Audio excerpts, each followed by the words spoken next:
하나님은 우리의 피난처가 되시며 찬양 드리시겠습니다.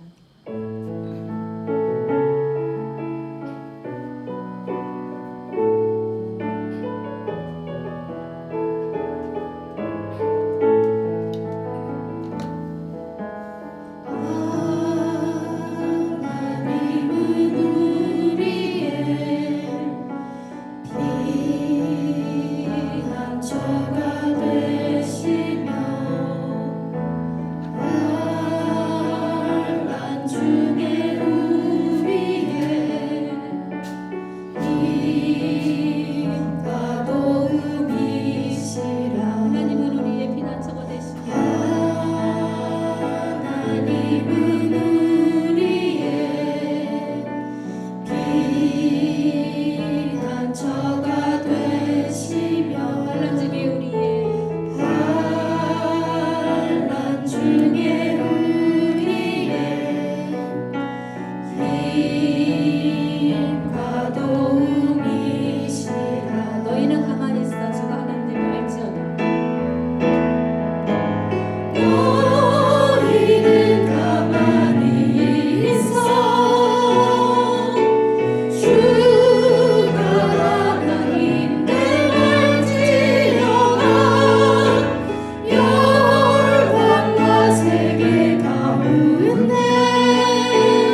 때는 우리는 늘 주님의 사랑을 입으면서 주님의 사랑을 잊고 살 때가 너무나 많습니다.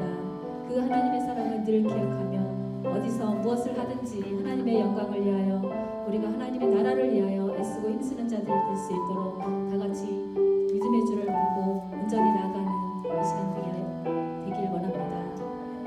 묵도하심으로 예배 시작하시겠습니다.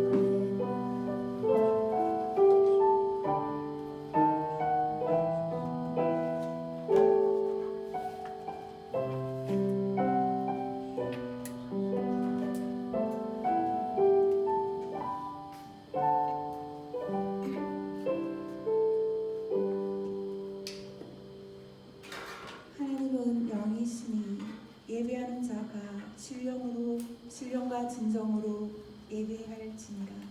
아멘. 다 같이 성령 찬송 부르겠습니다.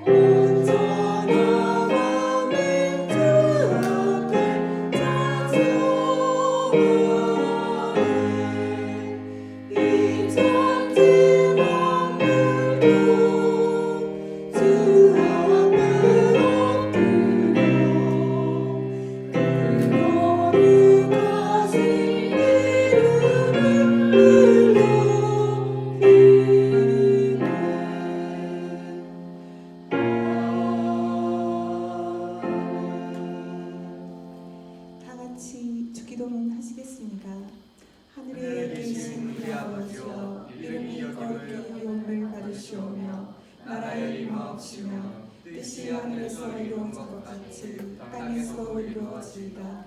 오늘날 우리에게 일용할 양식을 주옵시고 우리가 우리에게 죄 지은 자를 사하여 준 것 같이 우리 죄를 사하여 주옵시고 우리를 시험에 들게 하지 마옵시고 다만 악에서 구하옵소서. 대의 나라와 권세와 영광이 아버지께 영원히 있사옵나이다. 아멘. 다 같이 찬송가 449장 하시겠습니다.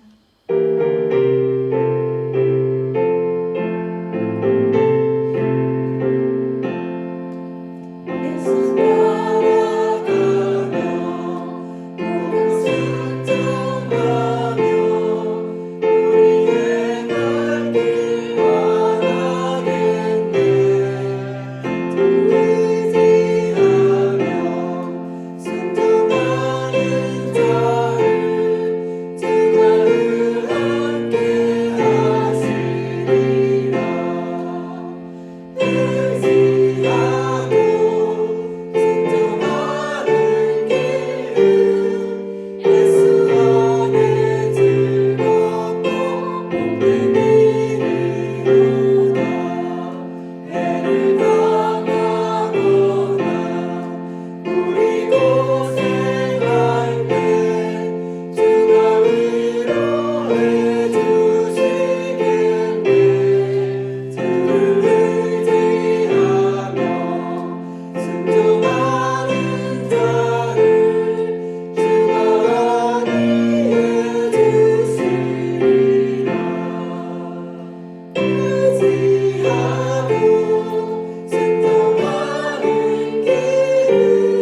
성경 봉독 빌립보서 4장 10절에서 13절 말씀입니다. 내가 주 안에서 크게 기뻐함은 너희가 나를 생각하던 것이 이제 싹이 나미니 너희가 또한 이를 위하여 생각은 하였으나 기회가 없었느니라. 내가 궁핍함으로 말하는 것이 아니라 어떠한 형편에든지 나는 자족하기를 배웠노니 나는 비천에 처할 줄도 알고 풍부에 처할 줄도 알아. 모든 일 곧 배부름과 배고픔과 풍부와 궁핍에도 처할 줄 아는 일체의 비결을 배웠노라. 내게 능력을 주시는 자 안에서 내가 모든 것을 할 수 있느니라. 아멘. 이 시간 목사님 나오셔서 말씀 나눠주시겠습니다.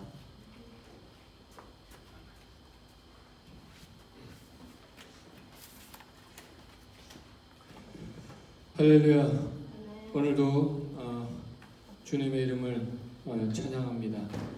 오늘 예배 가운데 우리 찬양 받으실 우리 하나님께서 오늘 우리의 예배드리는 모든 분들에게 큰 은혜 주실 줄 믿습니다. 네. 잠깐 기도하고 오늘 말씀 전하도록 하겠습니다. 하나님 아버지, 우리 모든 사람들이 이 코로나 바이러스 때문에 좌절하고 낙심한 가운데 있지만 하나님, 이 모든 시련과 문제보다 크신 우리 하나님 바라보고 믿음으로 다시 승리하고 주님 앞에 나아가는 저희들 되게 하옵소서. 오늘 예배가 주께서 받으시는 예배 되게 하시고 우리 성도님들 마음속에 다시 한번 여호와 하나님을 앙망하며 주님 앞에 나아갈 용기와 힘을 얻는 귀한 시간 되게 하옵소서. 예수님의 이름으로 기도드립니다. 아멘. 오늘은 고난이 유익이 되는 삶의 비결이라는 제목으로 하나님 말씀 전하도록 하겠습니다. 시편 119편에서 시편 기자는요, 고난에 대한 두 가지 말씀을 우리가 잘 아는 말씀을 전하는데요. 먼저 시편 67편에는요, 고난 당하기 전에는 내가 그릇 행하였더니 이제는 주의 말씀을 지키나이다. 그리고 71절에는 뭐라고 말합니까? 고난 당한 것이 내게 유익이라 이로 말미암아 내가 주의 율례를 배우게 되었나이다. 아멘. 고난 당한 것이 내게 유익이라. 결국 이 말씀은 시인이 고난을 당함으로 말미암아 주의 말씀을 배우고 지키게 되었기 때문에 고난 당한 것이 내게 유익이라고 말씀하고 있는 것인데요. 이 먼저 고난이 유익이 되기 위해서는요, 이 고난을 통해서 그 말씀하시는 하나님과 가까워지고 또 좋은 관계를 맺어야 할 것입니다. 하나님은 보이지 않으시지만 결국 이 말씀이 육신이 되어 우리 가운데 거하시는 분이 바로 예수님이시고요. 그 예수님께서 승천하시면서 보내주신 성령님인데요. 그 성령님도 예수의 영이라고 우리가 합니다. 보이지 않는 하나님이시지만 보이는 말씀으로 우리 가운데 거하시는 분이 바로 하나님이신데요. 그러므로 우리가 말씀을 가까이 하고 있다면, 하나님을 찾고 있다면, 우리가 고난 중에 있다 할지라도 그때가 가장 안전한 때이고 가장 유익한 때라고 볼 수 있다는 것입니다. 자주 말씀드리는 시편 1편의 말씀을 여러분 기억하시죠? 복 있는 사람은 어떤 사람입니까? 율법을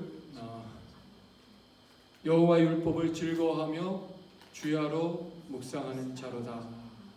우리가 연애할 때 사랑하는 사람이 생기면 어떻게 합니까? 묵상을 하죠. 엄밀하게 얘기하면 묵상이 되는 것입니다. 밥을 먹을 때, 길을 갈 때, 또 잠잘 때 자연스럽게 생각이 나는 것처럼 우리가 사랑을 하면 묵상을 하게 되어 있습니다.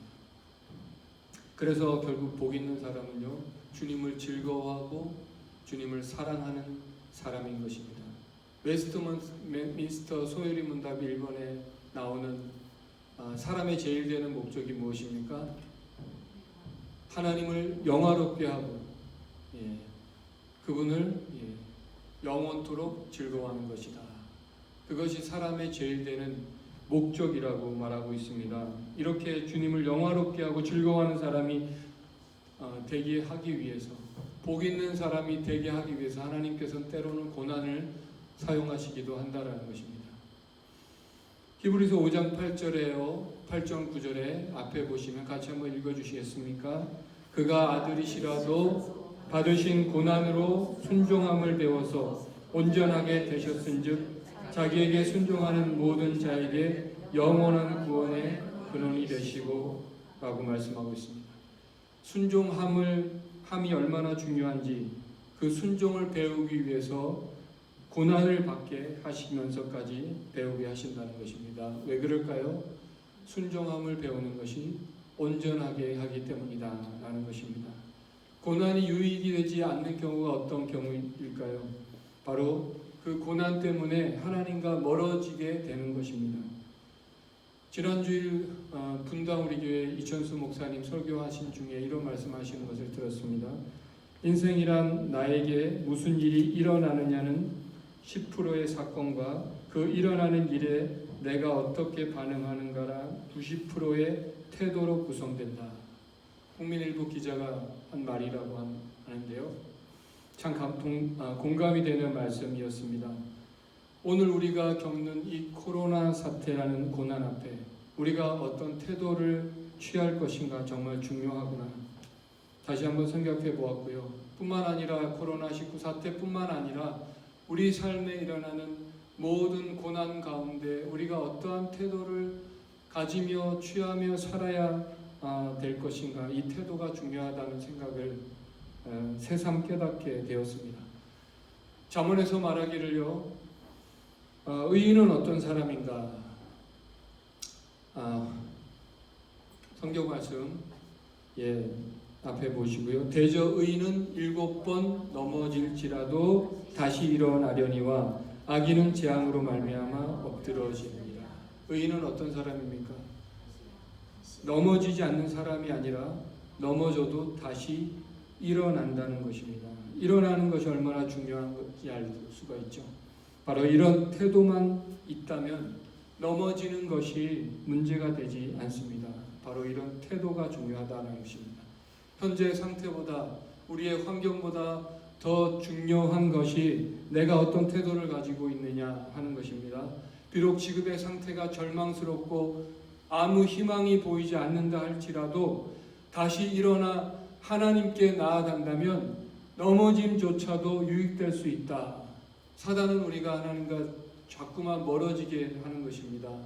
지난 과거 제가 목회를 한 지 5년 가까운 세월이 되는데요. 그 세월을 돌아보면 때때마다 저의 마음을 낙심시키는 일, 절망스러운 일들이 자주 있었습니다. 그때마다 좌절하고 아주 엎드러지지 않을 수 있었던 것은요, 때때로 금식을 하고 하면서 또 기도에 몸부림을 치면서 하나님 앞에 더욱 나아갔기 때문에 여기까지 왔다고 믿습니다. 결국 인생은 우리가 고난 중에 하나님께 나아가느냐 결정된다라는 것입니다. 태도가 결정한다는 것인데요. 주저앉을 것이냐 앞으로 나아갈 것이냐, 그것은 우리가 하나님 앞에 나아갈 때 가능하다라는 것입니다. 여러분, 다윗의 인생에서 언제가 가장 힘들었을까요? 생각해 보았는데 다윗이 사울 왕에게 피해서 블레셋 땅에 거할 때, 그 시글락이라는 것에 거할 때요, 미친 척하고 침을 흘리면서 그런 연기를 해야 할 때가 그에게 있었다는 것입니다. 그때 마침 이스라엘과 블레셋의 전쟁이 났을 때 다윗이 군대를 자기 병사들과 함께 출전하게 되었는데요. 그 블레셋 방백들의 반대로 결국 출전을 못하고 돌아와서 보니까 자신이 살던 마을에 불이 나고 아내와 딸이 잡혀갔습니다. 그런 절망 가운데 부하들이 다윗을 죽이려고 할 때 그 다윗이 어떻게 했습니까? 성경에 보니까요, 그의 하나님 여호와를 힘입고 용기를 얻었더라. 그가 하나님 앞에 나아가 기도했다는 말 아닙니까? 그래서 힘을 얻고 용기를 얻고 그 어려움을 이겨냈더라 말하고 있는 것입니다. 그리고 그 이후로 다윗이 변하게 되죠. 그는 하나님께 묻는 사람이 되었고, 다른 말로 기도하는 사람이 되었고, 하나님과 더 친밀한 사람이 된 것입니다. 결국 고난이 그를 유익되게 만들었다는 것입니다. 바로 시인의 고백처럼 고난당할 때 하나님 앞으로 나아가는 태도가 있을 때 고난이 유익될 수 있다는 것입니다. 할렐루야. 이스라엘 백성들에게 40년이라는 그 광야의 고난의 길을 걷게 하신 이유가 어디에 있습니까? 성경은 말하죠. 사람이 떡으로만 사는 것이 아니라 여호와 입에서 나오는 모든 말씀으로 사는 줄 알게 하려 하심이니라. 무슨 말입니까? 사람이 돈으로만 사는 것이 아니고요, 하나님 은혜로 사는 것입니다. 내가 열심히 노력해서 내가 잘나서 지금 사는 것이 아니라 이렇게 사는 것이 하나님께서 우리에게 생명과 환경을 허락하셨기 때문에 지금 우리가 살고 있는 것입니다. 이것이 깨달아져야 한다는 것이고요. 하나님께서 허락하시지 않으면 공중의 새도 들의 백합화도 저렇게 살아있을 수 없듯이 우리도 마찬가지라는 것입니다. 하나님께서 저희와 여러분 보호하고 지금도 보호하고 계시고 지키시고 계시기 때문에 건강과 우리는 물질을 얻을 능력을 주셨기에 오늘 우리가 이렇게 숨쉬고 있는 것입니다. 할렐루야. 그것이 깨달아질 때 고난이 유익될 수 있다는 것입니다. 폐결핵과 직장암으로 수없이 죽음의 문턱을 드나들었던 빙점의 작가 미우라 아이코는요, 그가 이런 고백을 합니다. 병들지 않고서는 드리지 못할 기도가 따로 있습니다. 병들지 않고서는 믿을 수 없는 기적이 따로 있습니다. 병들지 않고서는 들을 수 없는 말씀이 따로 있습니다. 병들지 않고서는 가까이 할 수 없는 성소가 있습니다. 병들지 않고서는 물어볼 수 없는 얼굴이 있습니다. 오, 병들지 않고서는 나는 인간이 될 수조차 없습니다. 우리가 이번 주에 묵상하고 있는 레위기의 말씀에서 보니까요, 나병에 관한 규례 가운데 의복에 발생한 나병을 판별하고 처리하는 방법을 설명하는 레위기 13장에서 넓게는 우리의 몸의 정결함을 위해서는 몸에 닿는 모든 물건도 정결해야 함을 강조하고 있습니다. 그래서 만약 의복에 곰팡이가 생기면 그 상태에 따라서 물에 빨거나 또 찢어버리든지 불로 태워야만 했다라는 것입니다. 우리를 죄를 짓게 하는, 소위 하나님과 멀어지게 하는 것들이 있다면 과감하게 버릴 수 있어야 한다라는 것입니다. 우리 주변에 많은 것들이 있습니다. 그것이 우리에게 유익한지 안 한지 우리는 어떻게 판별할 수 있을까요? 영적으로 그것으로 인해서 하나님께 가까이 하게 되거나 그렇지 않느냐라는 것입니다. 골프가 유익합니까?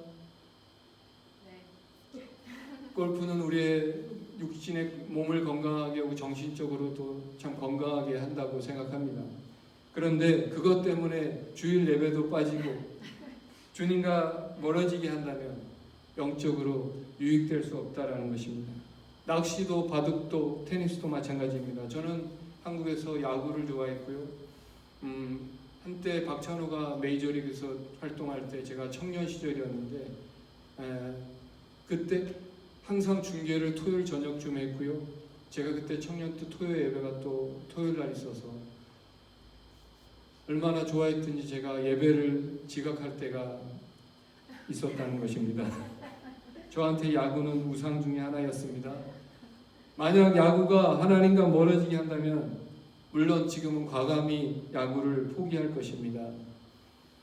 일을 열심히 하는 것이 당연히 좋은 것입니다. 그런데 그 일 때문에 일이 지나쳐서 주일 예배도 빠지고 못 드리고 말씀과 기도조차 할 시간이 없게 된다면 그 일은 유익하지 않을 수도 있다라는 것이고요. 우리가 흔히 생각하기를 질병이 유익하지 않다라고 생각하지만 그 질병 때문에 하나님 앞에 나오고 말씀을 배우고 지키는 사람이 되었다면 그 질병도 유익할 수 있다라는 것입니다. 고난 자체만으로 유익하다라고 말할 수 없지만 그 고난이 유익하게 되는 사람은요, 그 고난으로 인해서 하나님께 가까이 나아가는 사람에게만은 유익할 수 있다라는 것입니다. 할렐루야. 성경에서 말하는 시험은 두 가지가 있습니다. 테스트와 템프테이션입니다. 하나님께서 우리들의 시련을 통해서 신앙을 연단시켜 큰 복을 받게 합당한 사람으로 만드는 것이고요. 그리고 하나님께 가까이 가게 하는 것이 그 테스트라면, 템프테이션은 사단이 주는 것인데요. 하나님과 멀어지게 한다라는 것이, 그런 특성이 있다라는 것입니다. 여러분 삶에서 그 무엇인가가 하나님과 멀어지게 하고 있다면, 그것이 눈으로 볼 때 좋은 것이랄지라도 그것은 사단이 주는 것일 수가 있다라는 것입니다. 하나님께서 우리에게 이 고난을 통해서 원하시는 것이 무엇일까요? 우리의 시선이 바뀌는 것이고 우리의 가치관이 바뀌는 것입니다. 전에는 세상에서 물질을 쌓고 그저 떵떵거리고 잘 사는 것이 최고의 목표였다면 이제는 하나님과 함께하는 삶이 너무나 좋습니다. 그래서 하나님의 영광을 위해, 주님의 나라를 위해서 사는 우리의 시간과 물질을 사용하는 것이 우리의 최고의 가치를 두는 사람으로 바뀌는 것입니다. 지난번 우리 교회 집사님 개업 예배 때 드린 말씀인데요. 사도 바울이 오늘 본문이 빌립보서에서 사도 바울은 이런 고백을 합니다. 내게 능력 주시는 자 안에서 내가 모든 것을 할 수 있느니라. 이 말은요, 우리가 일반적으로 알듯이 내가 모든 것을 할 수 있습니다, 불가능이 없습니다라는 뜻이 바울이 전한 이 말씀의 뜻이 아니다라는 것입니다. 본문의 배경을 보면 그가 기뻐했던 이유는요, 그가 자신의 물질적 어려움을 도움을 준 데 대한 그 도움 때문에도 기뻤지만 그들의 믿음이 자라서 다른 사람을 사랑하고 섬길 수 있을 만큼 자란 것에 대한 그의 기쁨이 그에게 있었고요. 그리고 그러면서 오늘 이 말씀을 하고 있는 것입니다. 11절 말씀 한번 읽어주시겠습니까? 11절 말씀입니다. 시작.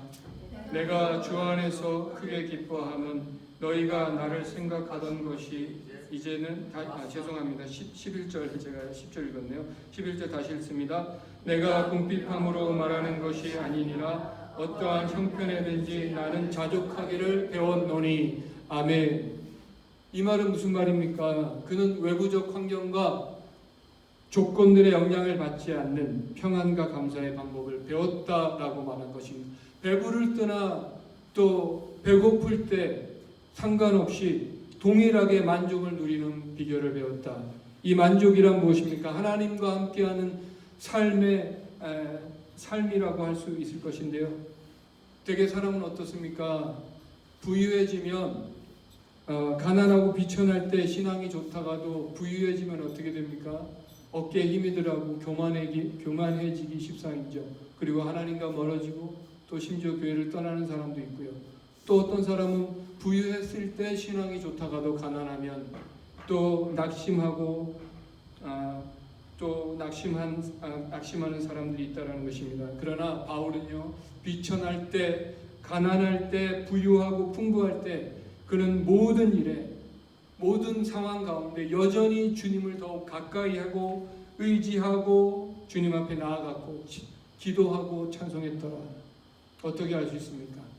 사도행전 16장에 보니까요, 그가 하나님의 말씀에 순종해서, 성령에 순종해서 빌립보로 갔을 때 거기서 한 여종, 귀신 들린 여종의 귀신을 쫓아준 것 때문에 어떻게 되면 매맞고 감옥에 갇혔는데 그날 밤에 일어나서 기도하고 하나님을 찬송하였더라. 할렐루야. 여기서 바울이 깨달았던 그 일체의 비결이란 것이 무엇입니까?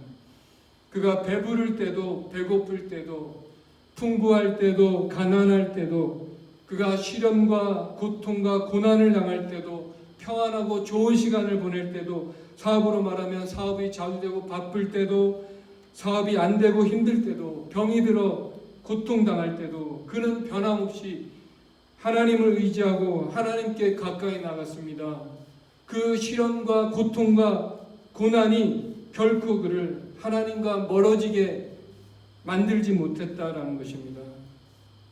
그래서 여러분 그날 기억하십니까? 오늘 말씀은 그날 매맞고 감옥에 갇힌 그날 사도 바울은 한밤중에 일어나서 우리 같으면 어떻게 합니까?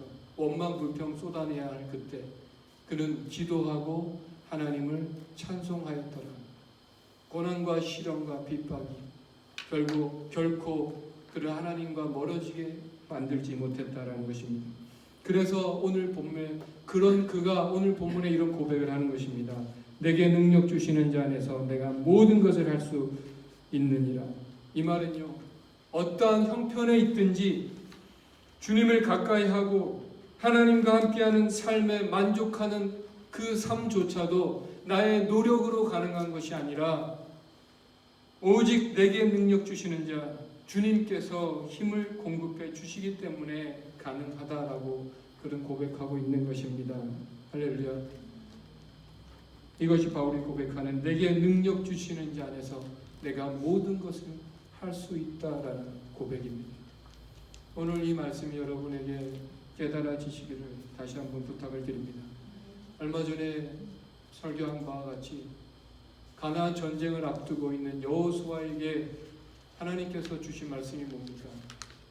전쟁에 대한 전략도 아니고 무기나 군사를 보충해 주시겠다는 말씀도 아니고 율법을 주야로 묵상하고 그 말씀을 지켜 행하라 그리하면 형통하리라 입니다. 무슨 말이죠?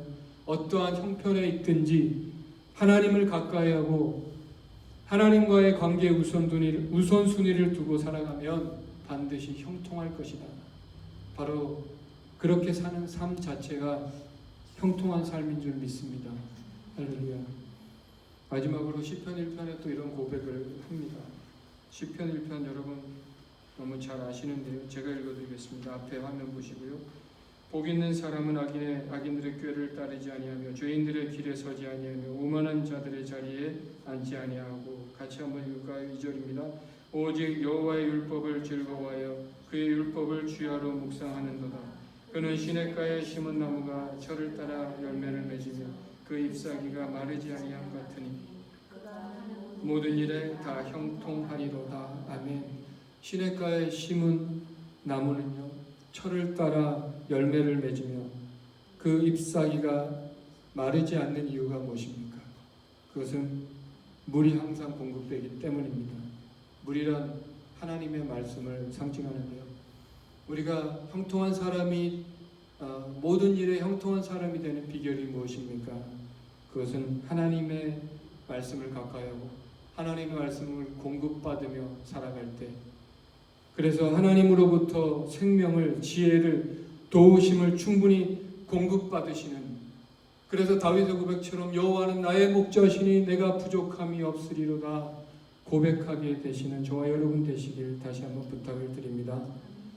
결론적으로 지난주에 성경을 보다 보니까요 요한복음을 읽다 보니 이런 말씀이 있었습니다. 가끔 여러분도 성경을 읽다 보면 내가 한 번도 보지 못한 것 같은 말씀이 있을 때가 있죠.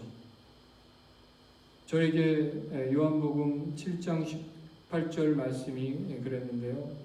한번 읽어드리겠습니다. 스스로 말하는 자는 자기 영광만 구하되 보내신 이의 영광을 구하는 자는 참되니 그 속에 불의가 없느니라.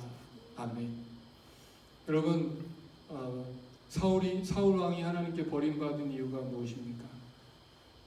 그는 자기의 영광 또 사람들의 인기를 구하며 살았기 때문입니다. 그런데 하나님께서 그런 사울 왕을 버리시고 다윗을 기름 부어 세우셨는데요. 그 다윗을 보고 뭐라고 하십니까? 사람은 외모를 보지만 나 여호와는 중심을 보느니라. 여러분 다윗의 중심이 어떠했습니까? 오늘 여러분에게 질문하고 마치려고 합니다. 하나님께서 우리에게 고난을 주시는 이유가 무엇입니까? 여러분이 지금 당하고 계신 고난이 여러분 삶에 유익이 되고 계십니까? 오늘 이 질문에 여러분 기도하시면서 답을 하시는 시간 되셨으면 좋겠습니다.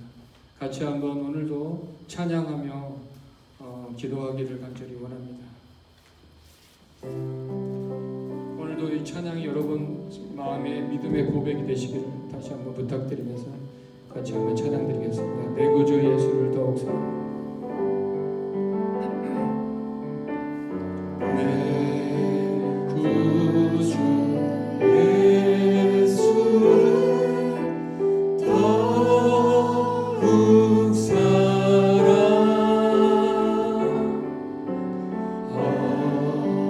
엎드려 비는 말